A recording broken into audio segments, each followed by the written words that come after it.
Salam əziz abituriyentlər, hər vaxtınız xeyir olsun. Bugün sizlərlə birlikdə Azərbaycanın torpaq, bitki örtüyünə dərsinə baxacağıq. Ardınca isə Azərbaycan ərazisində yayılmış landşaft tiplərinə baxıb, ona uyğun qrafikləri sizinlə birlikdə incələyəcəyik. Odur ki, vaxt itirmədən keçək bugünkü dərsimizə. Demək, birinci başlayaq Azərbaycanın torpaq örtüyü ilə. Biz bu dərsi hazırlıq vaxtı keçdik və orada kifayət qədər qeydlər yazdırdım. Ümid edirəm ki, hazırki qrafiklərlə dərs daha da aydın olacaq sizə. Demək deyirik ki, Azərbaycan ərazisində yayılan torpaqlar iki qrupa bölünür. Bu torpaqlar dağ torpaqlarıdır, bir də düzən torpaqlarıdır. Və torpaq örtüyü, iqlim, relyef və bitki örtüyünün qarşılıqlı təsiri nəticəsində formalaşır.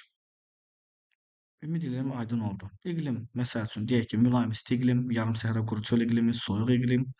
Relyef ərazinin düzənlik, dağ ətəyi, deyək ki, dik yamaclı relyefi, bir də bitki örtüyü.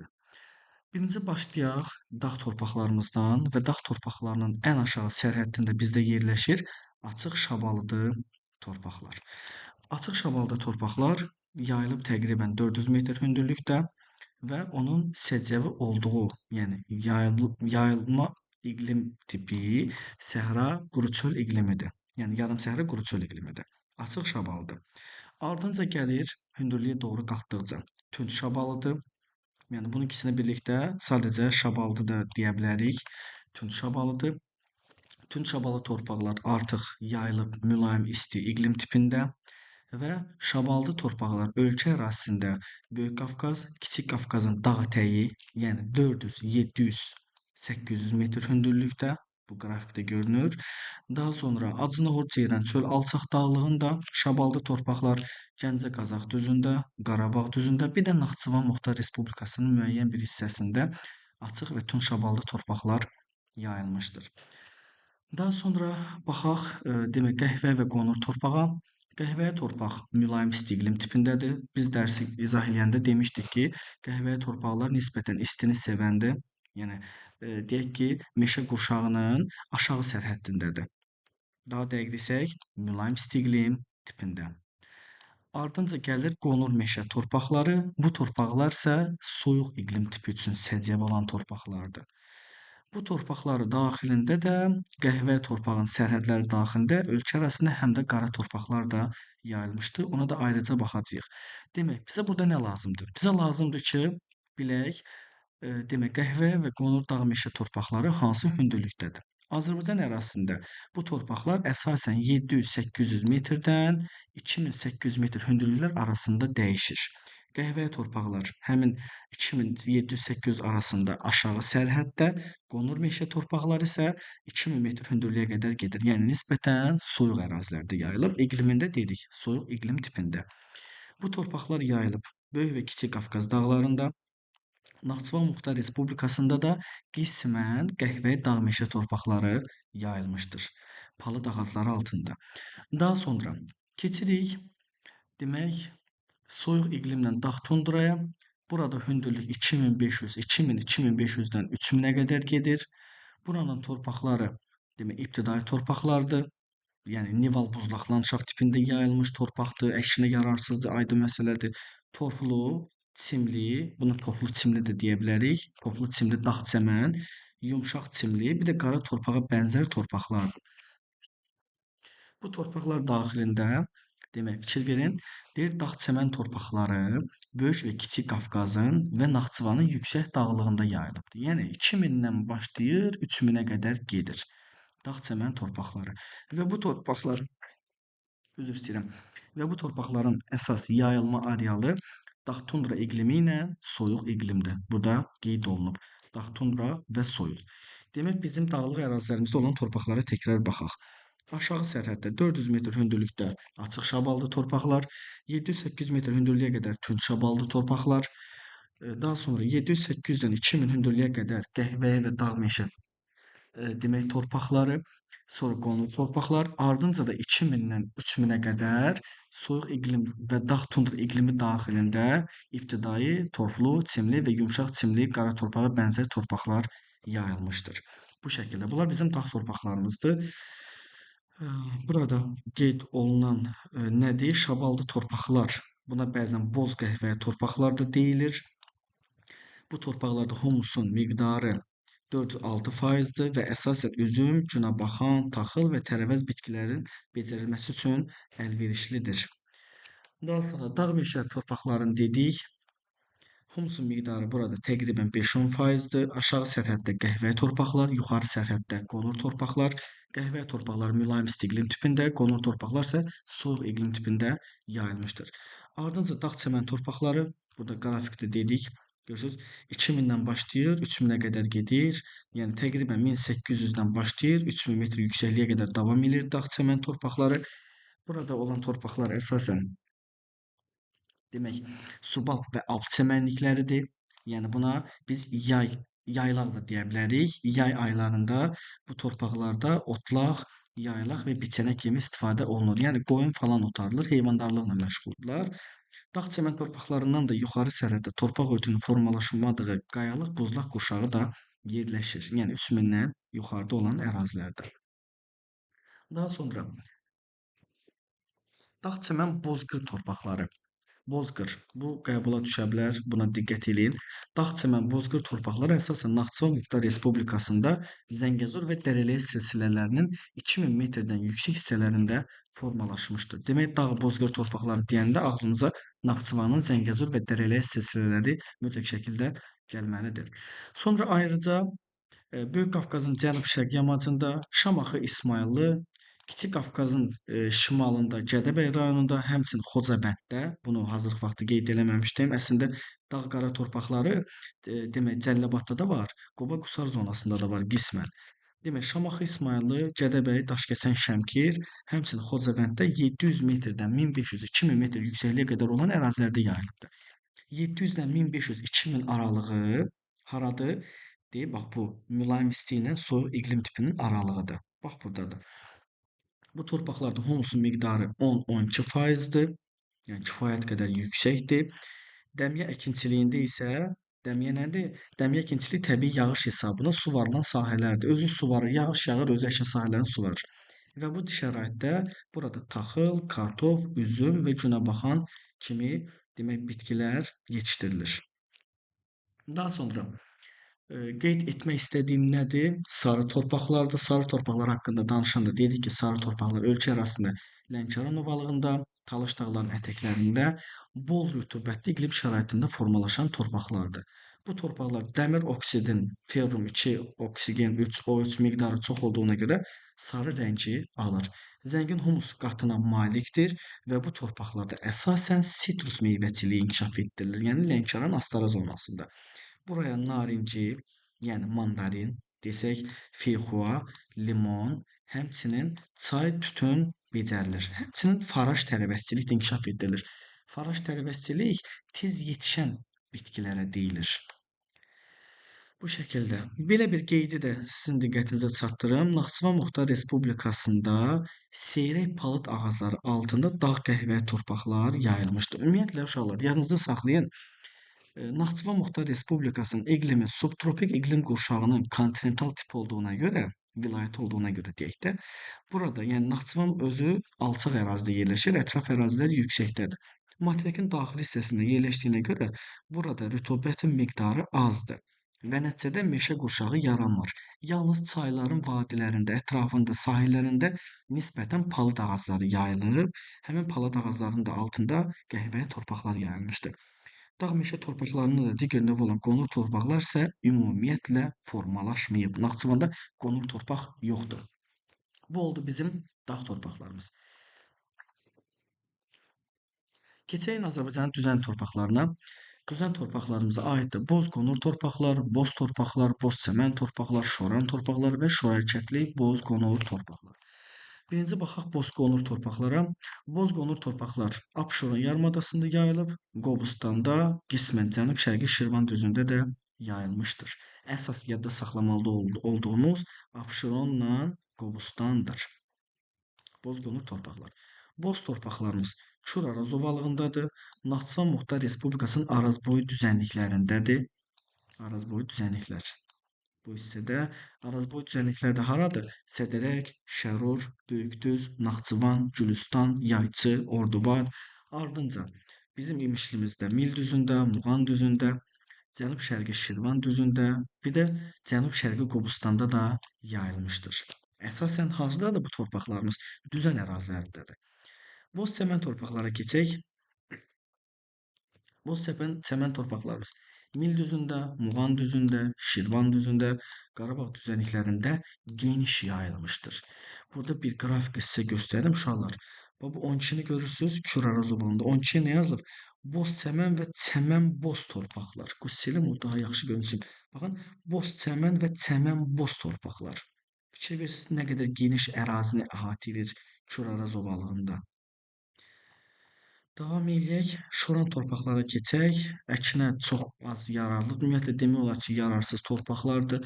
Bu torpaqlar əsasən bizdə Kür-Araz ovalığındadır, Abşeron yarımadasındadır, Naxçıvan Araz boyu düzənliklərində rast gəlinir. Kənd təsərrüfatı üçün bu torpaqlar yararsızdır. Səbəb nədir? Səbəb torpaqlara yeraltı suların səviyyəsinin artması nəticəsində şoranlıqların qalxmasıdır. Yəni duzlu sular yuxarı qalxır, torpaqları duzlaşmaya, şoranlaşmaya məruz qalır. Amma bu torpaqları zaman keçdikcə istifadəyə yararsız vəziyyətə gətirmək olar. Bunun üçün nə etmək lazımdır? Meliorativ tədbirlər görmək lazımdır. Yəni meliorasiya tədbiri. Meliorasiya nədir? Torpaqların münbitliyinin artırılması istiqamətində aparılan kompleks addımlar. Torpağı demək duzdan təmizləyirik, eninə şumlayırıq, terraslaşdırırıq. Deyək ki, sonra kol bitkilər əkirik, ağac əkirik, kollektor drenaj şəbəkəsi salırıq, yeraltı suların səviyyəsini aşağı salırıq və təbii ki də gübrə veririk. Bunlar məhsulların artırılması istiqamətində aparılan kompleks addımlardır. Bu torpaqlarda zaman keçdikcə demək həmin şoran sulardan təmizləmək olar, mümkündür. Şorakətli boz torpaqlara baxaq. Bu torpaqlar Abşeron yarımadasının qərbindədir, Qobustanın cənubundadır, bir də Samur Dəvəçi ovalığında yayılıbdır. Bunu ümumiyyətlə ayrıca mən suallarda görməmişəm. Yəni məncə heç bunu əzbərləməyə dəyməz. Əsas bilməli olduqlarımız Bozqonurdur, Abşeron, Qobustan, boz torpaqlardır, Kür-Araz, Naxçıvan və Bozçəmənlə Şoran torpaqlardır. Oldu düzən torpaqlarımız. Daha sonra uşaqlar belə bir şey qeyd edək. Respublikamızın düzən torpaqlarında pambıqçılıq, çünki iqlim isti və qurudur. Quru subtropik meyvəçilik, yəni heyvanlar, pambıq, suvarma əkinçiliyi inkişaf eləmişdir. Bu torpaqlarda humusun miqdarı cəmi 2-3%-dir. Fikir verin, dağ torpaqlarında 5, 6, 7, 10%-ə qədər qalxır, kifayət qədər münbit torpaqlardır. Düzən rayonlarımızda isə torpaqlarda humusun miqdarı maksimum 2-3%-dir. Yəni burada əgər əkinçilik inkişaf etdirilərsə, mütləq şəkildə meliorativ tədbirlər aparılmalıdır. Gübrə verilməlidir. Bu şəkildə. Daha sonra belə bir qeydi nəzərinizə çatdırın. Bunu hazırlıq vaxtı yazmışıq. Deməli, Qanıq Əyriçay, Samur Dəvəçi və Şollar düzündə çəmən meşə torpaqları yayılıbdır. Çəmən meşə. Buna alüvyal çəmən də deyirlər, çəmən meşə. Səbəb nədir? Səbəb Qanıq Əyriçay, Samur Dəvəçi və Şollar düzündə yeraltı suların şirin olub həmin ərazilərdə meşə zonasının yaratmasıdır. Buraya biz dedik çəmən meşə torpaqları. Kürçay boyunca isə bir də Qızılağac körfəzi sahillərində çəmən bataqlıq torpaqları yayılıb. Çəmən bataqlıq. Xəzərin də sahillərində aydın məsələdir, qumluqlar yayılmışdır. Çəmən bataqlıq nəyə görə deyirik? Çünki Qızılağac körfəzidir, Kür çayı boyunca yeraltı sular səthə çox yaxın yerləşir və nəticədə sızan sular ərazidə bataqlıqlar yaradır. Biz buna çəmən bataqlıq torpaqları deyirik. Keçən Azərbaycan bitki örtüyünə torpaqla bitirdik. Məncə torpaqla bağlı bir problem olmadı. Torpaq o qədər çətin deyil. Dağ torpaqlarımızdır, düzən torpaqlarımız əsasən münbitliyi az olan torpaqlardır. Bu şəkildə. Keçən bitki örtüyünə ölkə ərazisində demək təqribən 4300-ə yaxın bitki növü var. Bu bitkilərdən demək bitkilərin içində relikt bitkilərimiz var, endemik bitkilərimiz var. Endemik relikt bitkilər var. Demək relikt bitkilər nədir? Relikt Kaynozoyan Neogen dövründən qalma bitkilərə deyilir. Yəni buna başqa cür biz qalıq bitkilər də deyirik. Endemik, daha doğrusu relikt, yəni qalıq. Endemik bitkilər isə yalnız bir ərazi daxilində demək bitən ağacdır, bitkilərdir deyək. Yəni bu bitkilər başqa bir ərazi üçün səciyyəvi deyil. Yəni yalnız bir ərazidədir. Relikt bitkilər Kaynozoy neogenindən qalma qalıq bitkilərdir. Endemiklər isə yalnız bir ərazi üçün səciyyəvi olan bitkilərdir. Endemiklə relikt bitkilərə əsasən Talış dağlarında rast gəlinir. Kifayət qədər zəngindir orada relikt bitkilər. Buna biz Zuvan çökəkliyi də deyirik. Ardınca Naxçıvan Muxtar Respublikasında, az miqdarda isə Böyük Qafqaz və Ceyrançöldə rast gəlinir. Məsələn, Ceyrançöldə nə var? Eldar şamı var. Bu şəkildə. Relikt endemik bitkilərə nələr aiddir? Eldar şamı bu demək bizdə yerləşir Ceyrançöldə. Dəmir ağac Lənkəranda, Lənkəran akasiyası, Azad, Cümşüd, Cümşüd nə idi? Üzr istəyirəm. Demək Azad, Şümşad, Qara çöhrə, Şabalad yarpaq, palıd və saqqız ağacı. Ardınca Qafqaz xurması, Xəzər şanagiləsi, Qarabağ dağ laləsi, Xəzər zəfəranı, bir də Lənkəran zanbağı daxildir. Bunların içində ən tez-tez rastıma demək gələn Eldar şamıdır, Dəmir ağacdır, Lənkəran akasiyasıdır, Azaddır, Şümşaddır, Qara çöhrədir, Şabalad yarpaq palıd, saqqız ağac və Qafqaz xurmasıdır. Yerdə qalan Xəzər şanagiləsidir, Qarabağ dağ laləsidir, Xəzər zəfəranıdır, Lənkəran zanbağıdır. Bunlar demək suallarda bu demək bitkiləri, endemik relikt bitkiləri mən çox az görmüşəm. Demək belə, ardınca izah eləyək torpaq örtüyünü, demək torpaq örtüyü üzərində demək bitkilərin şaquli və üfüqi yayılmasına. Demək torpaq örtüyü kimi bitki örtüyü də şaquli qurşaq üzrə dəyişir. Şaquli qurşaq nədir? Yəni dağın ətəyindən zirvəsinə doğru iqlimin, rütubətin, temperaturun dəyişməsi nəticəsində bitki örtüyü də dəyişir. Düzənlik alçaq dağlıq ərazilərimizdə yarım-səhra landşaftı yayılıbdır. Bitkiləri də deyək. Daha sonra dağ bozqırdır, dağ kserofit bitkiləridir. Orta dağlıqda əsasən bizdə meşəliklərdir, palıd, fıstıq, vələs ağaclarıdır. Yüksək dağlıqlarda isə subalq və alp çəmənlikləridir. Buna biz demək dağ çəmən otları da deyirik, yəni yaylaqlar. Yüksək dağ zirvələrimizdə isə subneval bitkilərdir. Bunlar yayılmışdır. Demək belə, baxaq həmin bitkilərimizin yayılma arealına hansı ərazilərdə yayılıbdır. Birinci baxaq yarımsəhra bitkilərinə. Yarımsəhra bitkilərimiz ümumiyyətlə Azərbaycanda yarımsəhra iqlim tipi harda yayılıbdır? Kür-Araz, Samur dəvəsi iqlimdən danışırıq. Ceyrançöl, Acınoğud, Naxçıvan arazboyu düzənlikləri, Gəncə Qazax düzü, Qarabağ düzü. Buraların iqlimi demək yarımsəhra quru çöldür. Və bunların yayılma arealına baxaq. Demək bu iqlim tipində yayılmış bitkilər, yəni yarımsəhra bitkiləri. Yarımsəhra bitkilərinə nələr aiddir?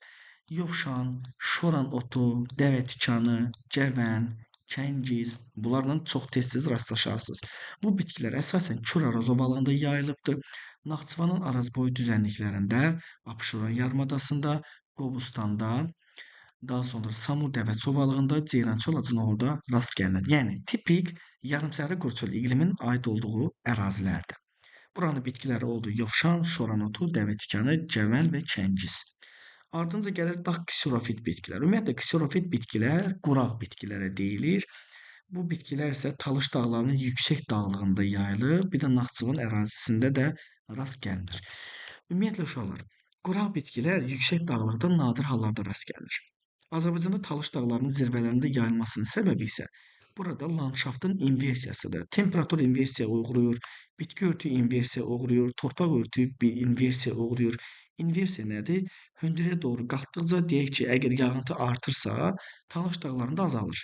Hündürlüyə doğru qalxdıqca temperatur azalırsa, Talış dağlarında artır. Buna biz inversiya deyirik. Və nəticədə Talış dağlarının ətəklərində iqlim kifayət qədər rütubətli, zirvələrində isə kifayət qədər də quraqdır. Ona görə də deyirik ki, dağ kserofit, yəni quraq bitkilər Talış dağlarının yüksək dağlığında, bir də Naxçıvanın ərazisində rast gəlinir. Naxçıvanda da rast gəlinməsinin səbəbi iqlimin quraq olmasıdır, kontinental olmasıdır. Ardınca dağ çöl bitkilərimiz, buna dağ bozqır bitkilər də deyilir. Kiçik Qafqazın şimal-şərqi yamacında, Ceyrançöl Acınoğurda, Naxçıvanda və Dağlıq Şirvanda rast gəlinir. Burada vələmir, kəşlik otu, ağot, demək qatır quyruğu, taxıl və kol bitkiləri rast gəlinir, bitir. Daha sonra gəlir demək dağ meşə landşaftı, yəni dağ meşə bitkiləri. Bu qurşağımızda bizim palıd, fıstıq, vələs kimi qiymətli ağac növləri bitir. Yəni rütubətli iqlim şəraitində meşə zonası yaranıb, sıx meşədir. Ardınca təqribən 1600-2600, bəzi yerlərdə isə 2200-dən 3000 metr hündürlüyə qədər dağ çəmən bitkiləri bitir. Biz bu dağ çəmən bitkilərinə aid edirik subalp, ardınca isə alp çəmənliklərinə. Subalp çəmənliklərimiz yayılıb təqribən 1600-2600 metr hündürlükdə, yəni nisbətən aşağı sərhəddə. Alp çəmənlikləri isə 2600-3000 metr hündürlüklər arasında yayılmışdır. Bu bitkilərə demək topalotu, qırtız kimi bitkilər aiddir. Və dağ çəmən bitkilərində olan subalp alp çəmənliklərini əsasən heyvandarlıqda istifadə edirlər. Oldu demək bizim ölkə ərazimizdə yayılmış bitki örtüyü. Sonra keçək meşələrimizə, vacib dərslərimizdən biridir. Meşələr ölkə ərazisinin təqribən 11,8%-ni meşələr tutur. Enliyarpaqlı qismən də enliyarpaqlı ağaclardan ibarətdir bizim meşələrimiz. Enliyarpaqlı ağaclarımız ölkə ərazisində meşə sahəsinin təqribən 98,3%-ni tutur. Kifayət qədər böyük rəqəmdir. Yəni ölkə ərazisində yayılmış bitkilərin əksəriyyətini enliyarpaqlı ağaclar təşkil edir. Yerdə qalan 1,7%-ni isə demək enliyarpaqlı ağaclar təşkil edir. Yəni deyək ki, şam ağacı. Demək baxaq uşaqlar, birinci enliyarpaqlı meşələrimizə. Enliyarpaqlı meşələrimizə aiddir palıd, fıstıq və vələs ağacları. Demək, fıstıq ağaclarımız 31%-dir ümumi enliyarpaqlı meşələrin, vələs ağacı demək 24%-dir, palıd ağacı isə 30%-ni təşkil edir. Belə çıxır ki, ölkə ərazisinin təqribən demək 30, 24, 54, 31, 87%-i təşkil edir. 85%-ni. Ölkə ərazisinin təqribən 85%-ni nə təşkil eləyir? Demək, enliyarpaqlı ağaclardan fıstıq, vələs və palıd ağacları. Yerdə qalan ağaclar isə gürcü palıdıdır, şabalıd yarpaq palıddır, araz palıdıdır, dəmir ağacıdır, saqqız ağacıdır, şək çınarıdır, şabalıd ağaclarıdır və şərq palıdıdır. Demək, baxaq. Birinci gürcü palıdıra. Gürcü palıdı quraqlığa davamlı bitkidir. Ümumiyyətlə uşaqlar bir şey yadda saxlayın ki, palıd, fıstıq, vələs ağaclarından palıd ağacı meşə qurşağının aşağı sərhəddindədir. Necə ki, bayaq torpağı izah edəndə dedim ki, qəhvəyi torpaqlar aşağıdadır, qonur torpaqlar yuxarıdadır. Həmin məhz palıd ağacları da qəhvəyi torpaqların daxilində yayılmışdı. Fıstıqla vələs isə qonur torpaqların üzərində bitən bitkilərdir. Və gürcü palıdımız quraqlığa davamlı bitkidir. Əsasən Həkəri çayı, yəni Qubadlı Zəngilan zonası, Gilgil çay, Sumqayıt çay hövzələrində yayılmışdır. Şabalıd yarpaq palıd Talış dağlarının ətəklərində yayılıb. Araz palıdı quraqlıq sevən bitkidir. Yenə palıd olduğuna görə Kiçik Qafqazın cənub-şərq qurtaracağındadır. Kiçik Qafqazın cənub-şərq qurtaracağı isə təqribən düşür demək Xocavənd, Füzuli, Cəbrayıl zonasına. Bir də əlavə olaraq Zəngilan və Qubadlı rayonları ərazisində də bu ağaclara rast gəlinir. Demək Araz palıdı hardadır? Araz çayı yaxınlığındadır. Kiçik Qafqazın cənub-şərqi Zəngilan və Qubadlı rayonlarında. Daha sonra relikt, yəni qalıq bitkilərimizdən bizdə dəmir ağac var. Dəmir ağacın əsas yayılma arealı Talış dağlarıdır, amma bu ağaclar həm də Böyük Qafqazın cənub yamacında Qəbələ rayonunda da rast gəlinir. Saqqız ağacı meşələri bizdə Qarabağ düzündə yayılıbdır. Sultanbud meşəsindədir, geniş sahə tutur. Həmçinin Qanıq çayın Əyri çayla qovuşduğu sahədə ensiz zolaq əmələ gətirir. Qanıqla Əyri çayın qovuşduğu yer haradır? Acınoğur tərəfdir. Burada da demək bizdə saqqız ağacı meşələri yayılmışdır. Burada əsas düşən demək Qarabağ düzüdür. Bir də Sultanbud meşəsidir. Bunu diqqətinizdə saxlayın. Ardınca Şərq çinarı Zəngilan rayonunun Bəsit çay dərəsində yayılıbdır. Həmçinin orada Bəsit çay Dövlət Təbiət Qoruğu var. Həmin qoruqda Şərq çinarı qorunur. Şabalıd ağacları isə Böyük Qafqazın cənub yamacında Qəbələ Qax rayonları arasında talalar şəklində inkişaf eləmişdir. Ardınca Şərq palıdı. Şərq palıdı soyuğa davamlı bitkidir və Zaqatala rayonu ərazisində yayılmışdır. Zaqatala rayonu ərazisində yayılmışdır. Sonra qeyd edeyim sizə nəyi? Bu da vaciblərdən biridir. Demək, Şollar düzünə baxaq uşaqlar. Deyir ki, Şollar düzü Qanıq Əyri çay çökəkliyində, həmçinin Kür çayı boyunca qurund sularının səthə yaxın yerləşməsi nəticəsində Tuqay meşələri yayılmışdır. Yadınıza düşür, bayaq bundan öncə qeyd elədim. Demişdim ki, Şollar, Qanıq, Əyri çay, Kür çayı. Burada yeraltı sular yer səthinə yaxın yerləşdiyindən Tuqay meşələri yaranmışdı. Və bu meşələrdə əsasən qovaq, söyüd, uzun saplaq palıd, qarağac, iydə və yalanqoz kimi ağaclar yayılıbdı.